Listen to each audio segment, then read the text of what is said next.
I'm also very happy to see quite a number of old names on the list of attendees I received, going way back actually. I see Mr. Sanford, if he's there listening. Great to see your name again, Tony, and also quite a few others from Anglovaal. So good afternoon, everybody. Hope you're all well and managing to survive in these difficult times. I think all of us in the minerals industry have uncertain views as to the future, but hopefully today I can just give you something not too serious. As the title says, it's a travel log, so not really too heavy on technical stuff, but I'm sure there'll be many of you who can relate to it, and I think probably quite a few of the younger people, it'll give you a little bit of an eye-opening as well to some of the things which we have to encounter during exploration. So let me get started. Review of an African gold prospect, a travel log. I'm going to take you on a journey to review a gold prospect in the DRC and to share a few lessons learned. The prospect review would comprise 2 field geologists to visit and appraise the prospectivity of 3 permits in the DRC and to provide a report with recommendations for future work with budget estimates and an accompanying GIS database. Simply put, our itinerary comprised 4 tasks. Get to site, and as you can see from this slide, it's pretty much in the middle of Africa, just on the southern side of the Central African rainforest. To undertake field work, return home and compile a report. Now this sounds simple, and on paper it was, but this is the DRC. And as some of you may have experienced, the DRC is really simple. Now, from home to the DRC was pretty uneventful. My friend John, driving from his home in Kitwe on the Zambian Copper Belt, and myself flying from Joburg. We met our clients and were taken to their guest house / office in Lubumbashi. And the last slide, which was the airport, many of you may have realized that that airport used to be a pretty horrendous place to go through. Fortunately, it's not nearly so bad. Now, the plan was to fly to Kalemi on Lake Tanganyika, the world's 2nd largest body of fresh water, the next day. And then the following day to drive to site, which from our client was estimated an 11 to 12-hour drive. Now, a small perk of traveling in Africa is coming across some fantastic eateries, and Lubumbashi is no exception. We can see here there was a very nice little French patisserie with some delicious cakes, and through my experience, sometimes it's great food, sometimes it's rather adventurous food, but they often provide highlights to your trips. Now on day 2, our problems began. Our lift to the airport was left rather late by our client, and the Congo Airways flight to Kalemi decided to leave early. So we were refused to board. Now, since there is only 2 flights per week, 3 of our planned field days disappeared right there and then. The extra days in Lubumbashi we used as fully as possible, acquiring public domain data, compiling a report skeleton, and writing background information. And as you can see here, at least our setting in Lubumbashi made that a relatively comfortable task. After the mess up on day 2, we left for the airport in plenty of time, and we boarded our flight to Kalemi. Now, leaving Lubumbashi, one gets some fantastic aerial views of some of the world-class copper cobalt mines in Katanga, this particular one being Ruwashi Etoile, which I'm sure quite a few of you will be familiar with. Now, it is easy to underestimate the scale of the DRC. However, one glimpse of Lake Mweru en route to Kalemi that looks like the size of a small ocean places everything into perspective. Another aspect with many towns in Africa is that the view from the air can make everything appear idyllic, as I'm sure many of you will have appreciated. However, upon disembarking, it takes a couple of seconds to realize that you are still in Africa. We arrived at our accommodation, as you can see here, only to be confronted by the 5-star living quarters. You can see here John and I sharing a fantastic room. But after all, we did have beds, curtains and duvets, and even a working air conditioner. An extra star should, however, be added due to the fact that we actually had running water. You'll see later on that this was quite a luxury. Now, in addition to the accommodation, we were introduced to our vehicle. You can just see on the right-hand side. a Toyota Land Cruiser troop carrier. Now, under normal circumstances, a cruiser would be a very comforting sight, but not so on this occasion. Flat tires, flat battery, in other words, not suitable to drive into town, let alone the 270 kilometers to the gold prospect, which was going through extremely remote territory, as you saw from the map earlier, with little or no infrastructure, and an area which only a few months earlier had been a hotbed of killing between the Bantu and the Twa, the Pygmies. Our client assured us the vehicle would be fine, not to mention the safety on the journey, so John and I left them to it. In the late afternoon, with pumped tires and a working battery, we took a drive through Calamie to visit the port. But on the way, the brakes seized and we came to a stop. We did, however, have entertainment watching some of the local kids play football next to the road. We bled the brakes and we continued to the port. Our plan to leave for the next morning looked in jeopardy, but our client's assurance remained. We had a very insightful walk around the port, which included many historic reminders of days gone past, when this harbour would have been a hive of activity and colonialisation would have been extremely obvious. Unfortunately, all that remains now, though, is a shell of a bygone era. On the return to our living quarters, we purchased a variety of supplies to keep us going for the next few days, including buckets for washing, containers for food, plenty of water, as well as something to sleep on. As you can see, we had very high expectations of what our site was to be like. In the evening, fortunately, there was a guest house just down the road from us on the banks of the lake. So we grabbed a bite to eat. We called this guy Fred at the Musalala Hotel and tucked into some local cuisine. As I said earlier, the cuisine can be a highlight of your trip. While our client made huge numbers of chapatis. These were to become our main source of food for the next 3 days, together with tinned salmon. We hit the sack and had the pleasure of listening to the cruiser being fixed. This gave us an extremely reassuring impression of how successful the next few days would be. We woke early, eager to complete the journey to site, knowing we had almost half our planned days in the field. After some breakfast and the packing complete, we headed up the hill out of Calamie, soon to be met with a sight to become all too familiar and quite unpleasant, a roadblock. Probably the most unpleasant occurrence of daily life in the DRC today is a roadblock, as generally they serve no useful purpose, just a tool for intimidation and money grabbing. Our modus operandi? Not make eye contact with any of the police or soldiers unless they address you, in which case a polite bonjour, then generally look distracted with something else in the back of the cruiser should suffice. Our client had a steady supply of cash in the cubbyhole, and varying amounts of this, together with varying amounts of conversation, got us on our way each time. Some of which, though, were extremely unsettling. No photograph here for obvious reasons. Do not even try to take a photo of a DRC roadblock unless you'd like to spend a few months or longer in prison. On our way at last, we started on a road seemingly in good condition. However, we were being deceived, as this is the DRC. We had been told that at 11 to 12 hours and we'd be at site. Reality was that 13 hours later, we had traveled just 160 kilometers. The sun was getting low in the sky, we had a defective vehicle, and there was still 110 kilometers to go.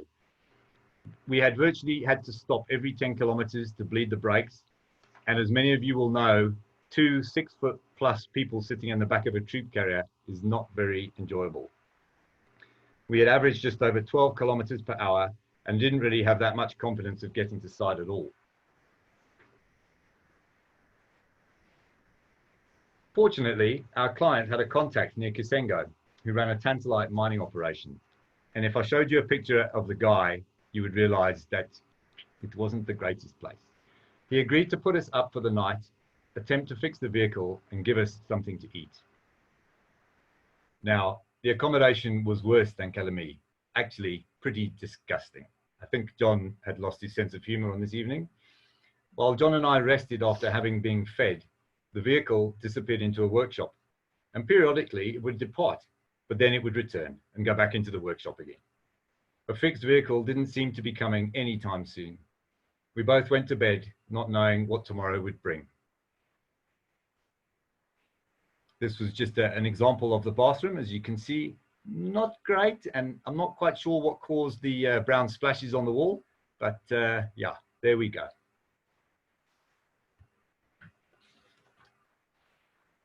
Now an early rise, and we were greeted with news that the brakes had been fixed, albeit in the middle of the night. Now, due to the overnight in Kasengo and knowing it would take the rest of this day to reach site, problems allowing, we would now have just 2 days on site compared to our original 7. We had 110 kilometers to go, but really no idea of how long it may take based on the previous day's experience. Progress was slow but steady, averaging about 10 kilometers per hour. So we sort of got a little bit worse than the day before. This time, due to the many bridges encountered, more than 15. We can see this is probably one of the first sort of worst ones, or one of the better ones actually. Not quite so good. Now all of them were in the same terrible condition, which generally required repairing since they were used by motorbikes rather than cruisers. This is the usual traffic on the road in inverted commas. Yet another one, and another one, and another one. We were told that no car had been along this road in more than a year, and I think you'll understand we believed them. With only 5 kilometers to the camp, we came across another virtually non-existent bridge. Although at the time, it didn't look too serious to cross. There's a pretty substantial log there.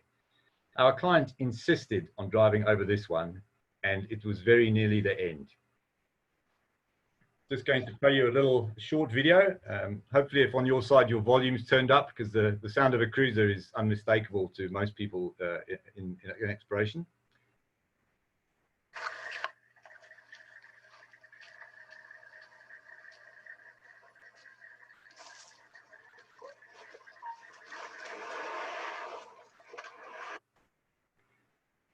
Now you'll notice here also, you may have picked up that the roof rack was wobbling quite a lot, and that was also a miracle that that thing stayed on the roof for the week or so.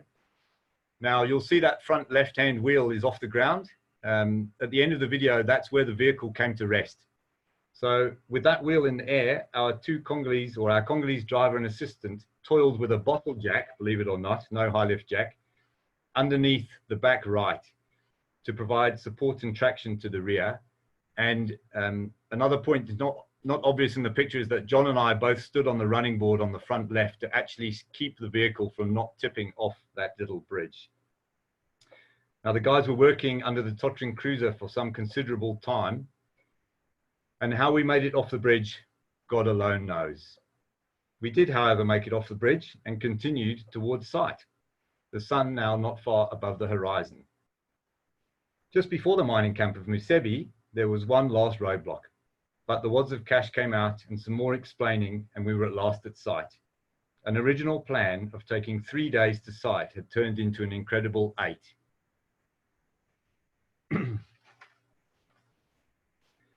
After a night's rest, now at site, we could see signs of artisanal mining northwest of our camp.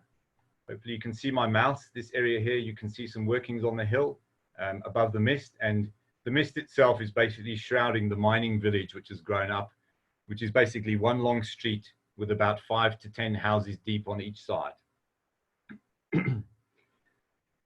So we could see the signs of mining, but we had no idea of the scale or the appearance. After walking down into Musebi village, we mounted motorbikes with our army escort, which is standard protocol in the DRC with their AK-47s, and headed for the workings. Walking through the towering grass, we had no idea what awaited us, but we were met with quite a sight, as I'm sure you'll agree. Now, walking around such workings certainly gives one a different perspective of hard work and realizing how fortunate we are. And I think this applies even more in the current circumstances. These guys are risking their lives every moment of every day for just a few dollars. My experience has shown that at these workings, the miners are more than welcoming as a rule, despite how much hardship they endure. We can see in this particular slide, several of the quartz veins you can see in this face which these guys are mining and extracting gold from. You can see the numerous bags of material they're mining at the top. You can also see on the left here some evidence of the primary rainforest, which is still left in the pit. With now having only 2 days on site to visit some 5 different prospects, the pressure on trying to understand the geology, collect samples, observe the processing had grown immensely for John and I. And that's a common scenario when reviewing prospects. You must be able to adapt your itinerary and try to observe the site in the most efficient way, using a handheld GPS to record tracks and waypoints, diligently recording observations, and collecting samples from across the varying geology. Now, the next few slides, this one we can look at. First, we can see these guys mining into the hard rock. I mean, I'm probably standing at least 10 meters above them. And this is an example where when you visit these environments, you have to be extremely respectful and careful of these guys. You can imagine if a piece of material had been dislodged down, it could have erupted into a very unpleasant situation very quickly. This is just another picture of the same pit now looking towards the south. And this little ridge in the distance, over the top of there, the workings then continue on for several hundred meters more. And it's just extremely treacherous just walking around these types of environments. Again, we can see another one here, how much hard work is put in by these guys. This is all hand done, no use of explosives. Now, it is imperative in reviewing prospects such as this that you do not forget some basics of field geology, particularly your equipment. As you saw, we even had to take from Calamy basics for food and water and bedding. So you're certainly not going to be able to find your equipment such as a hammer, compass, penknife, bags and tickets, camera, GPS notebook, etc., etc. Even first aid equipment. You won't find any of that on such a trip. So it's absolutely essential to take all of your equipment with. And there's been many times when I've come across people who've been to prospects and they bring back a sample and I say, can you show me where the sample was? They haven't recorded the position.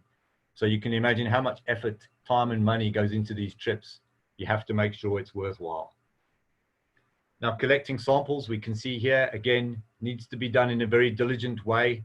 I know if Tony Sanford's listening, I remember him taking me to the gold occurrences near Slyhook back in 1991, showing me the first time how to collect samples. So it's learning those basics you'll come in and use over and over again. And also recording structural readings. Ensuring you have the correct equipment is essential, as well as being prepared to put your life in your hands. On this occasion, both John and I ventured into underground workings, which I certainly wouldn't recommend. But there's something in a geologist's heart which just attracts you to such places, and it does gain you enormous respect from the miners. Another aspect of gold prospecting is the processing of the mined material. And reviewing the processing can give you an insight into the type or types of material where the gold is hosted. In this particular sample, we can see very clearly there is shearing taking place inside this quartz vein material, as well as a shear fabric on the top side of this particular sample. So going to look at where the processing is being undertaken is a very important aspect. In this smaller sample, we can see a small piece of visible. So again, this comes from the processing areas, because generally they will keep the best samples there available. And that can give you insights into grain characteristics, associated minerals, ease of liberation, etc. Comminution of the ore, or the decreasing of the size of the material, is commonly undertaken in improvised ball mills, normally rotated by a vehicle's prop shaft powered by a small generator. Many of you will have seen hundreds of these on your travels, not only in Africa, but in other parts of the world. The material from these mills then is amalgamated with mercury frequently and passed through sluices. Sorry, the material from the mills is passed through sluices. This is a fairly rudimentary one with a mesh of vegetation and grass to extract out the heavies and the gold. These are then amalgamated with mercury and roasted in the open air, producing unrefined gold, which is then sold to the dealers, who you don't really want to meet. Although we did meet some guys here and they actually were relatively pleasant. The Mamba prospect was some 5 kilometers up and over a 300-meter high ridge. Now, visiting this prospect highlighted again the need for physical strength. Sadly, much of the primary rainforest, which we saw on this route, has been slashed in the low-lying areas for farming. You can still see some of the spectacular trees. However, on the higher slopes, it remains and is spectacular to see and incredible to walk through. But unfortunately, you need to experience it for yourself, as no photo or video can really do this justice. There are obviously many things to be wary of also when walking in the African bush. One of those being the infamous buffalo bean. Contact of its fine hairs with the skin will result in vigorous and uncontrollable itching, and jumping into the nearest body of water will only spread the itching, if not make you encounter some other nasties as well. It does, however, have many valuable medicinal properties, including cancer-fighting and snake anti-venom, none of which at this stage helps one iota because you're in a hell of a lot of pain. No matter what difficulties you may face, and I'm sure you've seen there's quite a few, the ultimate objective is to get the job done. As you have seen, this project review had its fair share of challenges, but through a number of lessons learnt through various experiences, we did manage to get the job done. A plus-minus 100-page report was compiled and delivered to the client, detailing aspects with overviews on location and geomorphology, infrastructure and security, the regional geology mineralization, and historical exploration. The field observations that John and I took of the geology and mineralization, even some preliminary ideas about controls on the mineralization, reviews of the mining and the processing. A number of samples were taken, diligently recorded with positions, ensuring with unique reference IDs for submission to the laboratory, and then descriptions and the results were obtained at a later date when they came back from the laboratory. Future work programs and high-level budgets were also provided to the client for future work. And a GIS database was provided to accompany the report. Now, many obstacles during this prospect review resulted in severe changes to our itinerary, particularly the decrease in days. As you can see here, our planned fieldwork days were 7, and we ended up with 2. However, the ultimate objective is still to get the job done. And I believe that certain aspects, such as preparedness, adaptability, mental and physical strength, and above all, a sense of humor, which was absolutely essential during this trip, will enable you to get the job done. Now, I would like to give sincere thanks to my friend and work colleague, John Lauderdale, and to my wife, Claire, for this presentation. And I thank you very much and hope you enjoyed it. Thank you, Alan. If there are any questions, I'll certainly take some. I'm sure there will be. There is a hand-raising function that you can use. And then you can unmute your mic and fire away.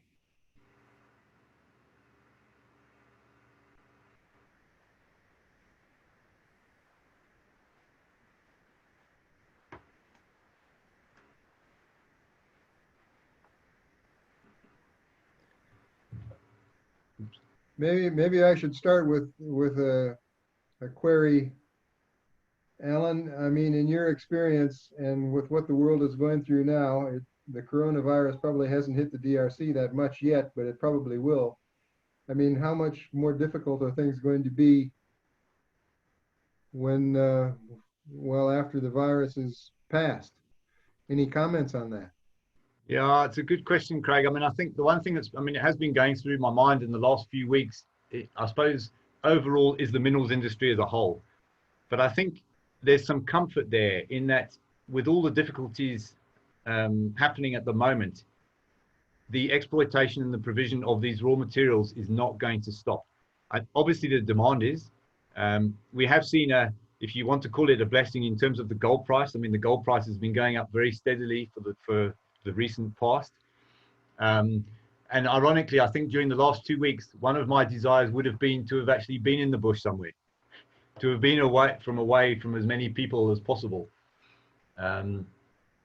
So I do see optimism in terms of our industry, and I also see in some ways using things like Zoom, there's going to be new ways of doing our work as well. I think technology is going to play a bigger role.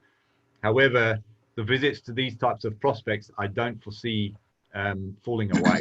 And there's going to be a need for people who are willing to do these trips, which, as you can see, can be pretty difficult sometimes. We have Solomon with his hand up. Solomon, a comment?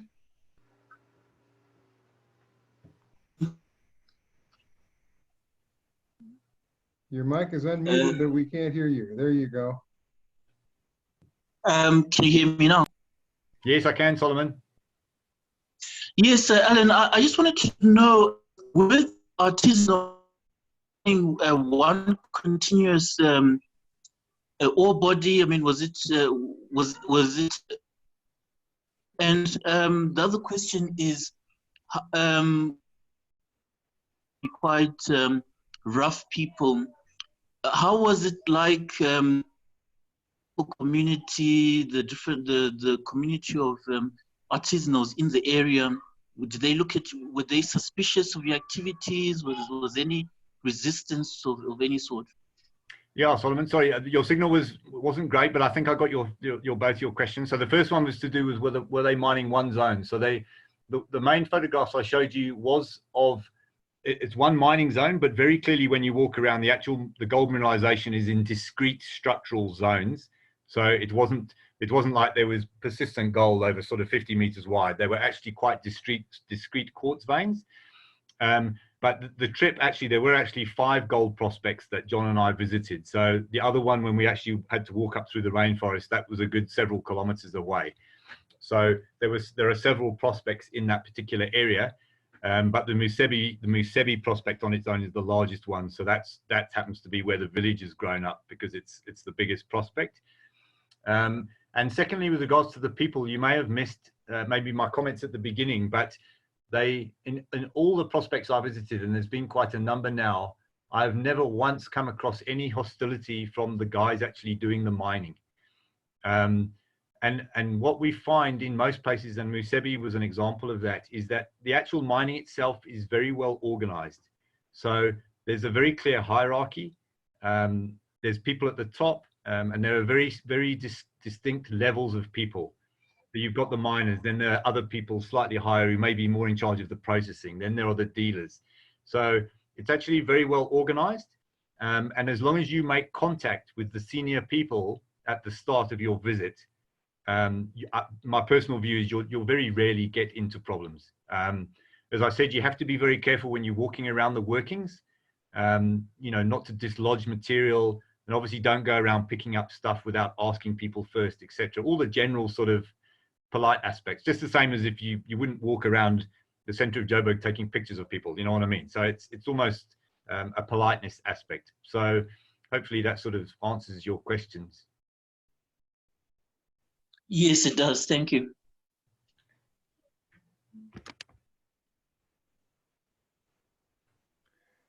Alan, just a question for me. I mean, the safety issues in a project like that, in a prospect like that. I mean, how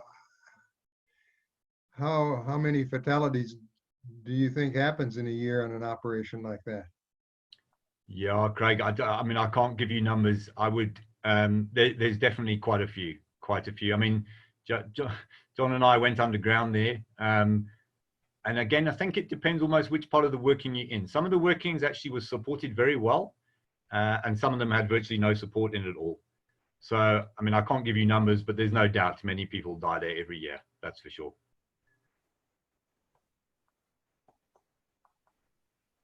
I think there's somebody with their hand up. Yeah, I think it's Nkolo or Kevin, sorry. Yeah, thanks. Just a quick question. I just want to know if the mining there, is it some sort of illegal or is just a Zamazama type of mining? No, it's most certainly illegal mining as far as the legislation is concerned. So because those workings are on-site permits, so the permits are held by basically a fairly large company, However, the small scale mining is basically, it's still allowed, if you know what I mean. Very often what happens is on these permits, the small scale mining is allowed within a small scale mining permit, within a larger permit, but they're almost limited, and the owning company of the main permit doesn't worry, because they know that the artisanals can only really extract a very small percentage of the gold if it turns into be a major economic deposit, because they're only really going to mine the top sort of 20, 30 meters of the thing. So if it's a major mine and you have a pit sort of 500-600 meters deep, at the end of the day, it's a very small amount. So it would be considered artisanal mining, but there is, as I said, still that level of organization. All right, thanks. But it wouldn't be, I mean, you could, because even the Zamazamas in Joburg, I have no doubt that that is still very, very well organized underground in terms of a hierarchy. That's why you get all these conflicts, because you'll find one group starts to come into somebody else's area, and then that's where the problems come. So there generally is an organization around this type of mining. Sure. Are there any other comments or questions? Alan, with that, thank you for a very interesting talk and introducing us to some of the more challenging aspects of working in a developing country. And one can only hope it's going to improve. But I suspect... Sorry, Craig? Yes, Afiso. Sarah's got a question. She's got a hand up there. Okay, I don't see that, but Sarah, yeah. go ahead. Unmute your mic. Hi, yeah, thank you. I don't know if I'm allowed to ask this question or if you'd be able to answer it, but I was just wondering if the projects move forward, or I didn't see, you may have said when the project started and when you visited, I didn't see sort of a date, and if the project has sort of advanced any further. Yeah, the visit was in 2017. Okay. However, the client, the report provided to the client, they didn't pursue the project in any way with John and I. I'm not aware if the project has moved forward in any way, either with them or with anybody else. I suspect not. But you know, bearing in mind its location and the state of things there, it would take a very what's the word? A very aggressive type of client to take it forward. It would be a very, very high risk project, just because of its location. I mean, yeah, from location, but often I find sort of, or what I've seen in my experiences, is the grades not sort of, wouldn't be sustainable for a whole mechanized mine and everything, that generally it's fine for these sort of artisanals, but mechanized it wouldn't sustain it. Yes, no, that's right. I mean, from John and I's initial work, and obviously, as you can see, it was very, very limited with only 2 days on site. But our original observations were also that it would need an awful lot more work to investigate it fully anyway. Okay. So, but initially, those quartz veins were generally fairly discrete. There were a lot of them, and they are extracting a lot of gold out for that type of operation. But you wouldn't be able to answer that question without a very systematic exploration program. Okay, great, thanks. Oh, and then just another comment. In Mozambique, those buffalo beans are called feijão maluco, which means crazy beans, because if you get touched by them, they drive you crazy. Yeah, I know. It's what I worked in actually a gold pitting program in the far north of Mozambique just over 1.5 years ago, and there's plenty of it up there as well. And it's yeah, you tend to give them a very wide berth. Yeah, great, thank you.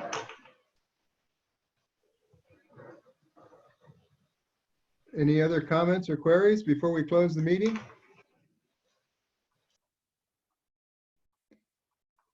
Thank you all for attending. And I'll remind you that tomorrow afternoon at 1 o'clock, we've got Chris Hatton talking about geoheritage in South Africa. Chris is the new head of the Geoheritage Division of the GSSA, and he has some interesting things to say. With that, Alan, thank you very much for this. I think it was very informative as well as entertaining. And stay safe, everybody, in the rest of the lockdown. So I'll end the meeting now. Thank you very much. Great. Thank you very much. Thank you. Bye-bye. Thank you. Goodbye. Thanks, Alan. Cheers. Thank you. Bye-bye. Thanks, and bye. Bye-bye.